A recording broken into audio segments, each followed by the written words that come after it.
안녕하세요. 저는 인간이 기대어 삶을 영위하고 활동해온 공간, 즉 지표 자연환경을 연구하고 가르쳐온 지리학자 오경섭입니다. 그동안 제가 집중적으로 연구해온 것은 지형이었습니다.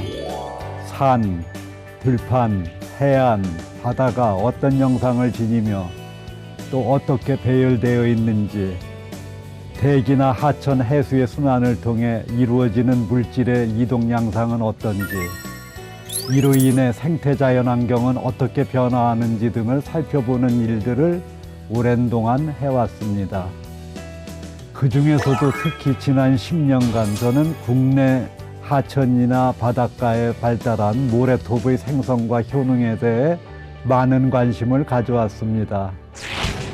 모래톱들은 그 자체로도 우수한 자연 수질 정화 필터이며 그 부피의 40%에 해당되는 모래 입자 사이의 공간에는 많은 양의 깨끗한 물이 저장되는 물 저장고입니다. 그리고 수소 생물이 산란 번식하는 장소로서의 역할을 하고 있습니다. 그러나 그간 우리나라는 남해와 서해 EEZ에서 약 9천만立方메타의 바다모래를 수심 70에서 90m 해저에서 무분별하게 채취하면서 이 해저 모래층을 훼손시켜 왔습니다. 결과적으로 이것은 우리 근해 어류들의 생태환경 교란을 불러왔고 어획량 감소를 초래했습니다. 실제로 이곳에서 모래를 존설해온 기간의 어획량이 이전에 비해 절반 가까이 감소해 왔음은 이런 사실을 입증하고 있는 것입니다. 이런 측면에서 볼 때 바다모래 채취 행위는 도저히 용인될 수 없습니다. 삼면이 바다로 둘러싸인 우리나라는 전통적으로 육지의 먹거리와 해산물이 어우러진 식생활을 해왔습니다. 해양 생태계의 보존과 식량 안보는 물론 국민 삶의 질 향상과 관련된 생태 인문적 가치, 즉 에코 휴메니티 밸류라고 하죠. 측면에서도 바다모래는 매우 중요하기 때문입니다.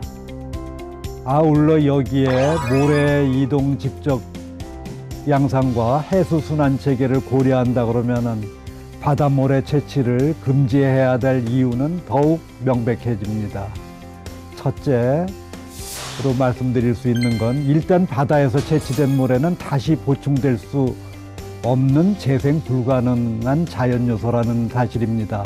즉, 한 번 훼손되면 복원될 수 없는 위치의 해저 자원입니다. 그간 다량의 모래를 채취한 곳은 남해와 서해에 도서가 밀집된 지대에서 70km 정도 떨어진 EEZ 지역인데 이곳의 위치는 육지와 인근 연안 도서의 암석이 풍화되어 생성된 모래가 이동되어 퇴적될 수 있는 곳이 아닙니다. 수심이 수십 미터가 넘는 해저의 해수는 매우 느린 속도로 순환합니다. 용의 상태이거나 떠 있는 상태의 미세한 물질들은 상대적으로 속도가 빠른 편인 표층 부위로 올라와 멀리까지 이동할 수 있으나 해저 사면을 따라 이동하는 모래들은 그렇지 못합니다. 그간 채취해온 약 9천만立方메타의 모래는 만년 전에서 현재에 이르는 현세 기간의 것이 아닙니다. 전 세계 해수면이 오늘날보다 100m 이상 낮아서 황해가 육지 상태에 있었던 빙하기의 넓은 하곡이나 분지에서 당시의 하천이나 바람작용으로 퇴적된 모래층입니다. 이러한 곳이 빙하기가 끝나면서 이루어진 해수면 상승으로 인해 서해가 되었기 때문에 오늘날에는 채취한 양이 다시 채워질 수 없는 재생 불가능한 유물 모래층인 것입니다. 그렇기 때문에 이것을 훼손하는 것은 해양 생태 환경을 회복 불가능한 상태로 피폐화시키는 것과 다름없습니다.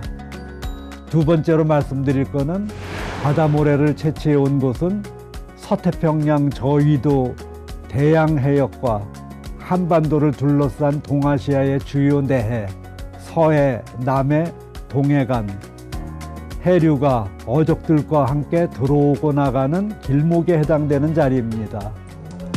이곳을 크게 보면은 서태평양 아열대에서 올라오는 난류 프로시오 해류가 서해와 남해로 유입하는 위치이며, 이와 맞물려 따뜻한 물에 사는 어류들도 이곳을 거쳐 서해와 남해로 유입하고, 남해로 유입한 해류와 어류들은 현해탄을 거쳐 동해로도 유입됩니다.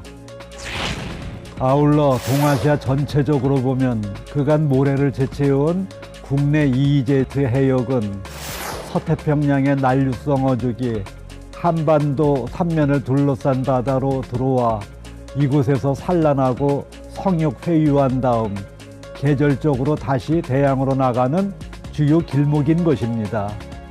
그래서 이곳 해역에 많은 어족의 산란번 시간은 모래층이 존재한다는 것은 해양 생태 환경과 어업자원 관점에서 우리나라는 물론 중국과 일본도 관련된 동아시아의 자랑이라 할 수 있습니다. 그런데 이것을 우리 스스로 훼손한다는 것은 결국 상상하기조차 힘든 결과를 초래할 것입니다. 우리나라는 이 귀중한 해저모래를 쓰지 않고도 골재로 사용되는 모래를 조달할 수 있는 조건을 지닌 나라입니다. 그러나 그간의 골재 조달 정책은 그다지 적절하지 못했습니다.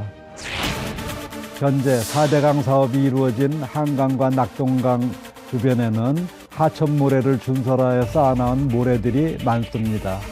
당시 대통령과 국토부는 이 사업으로 준설된 모래를 골재로 쓰겠다고 했습니다.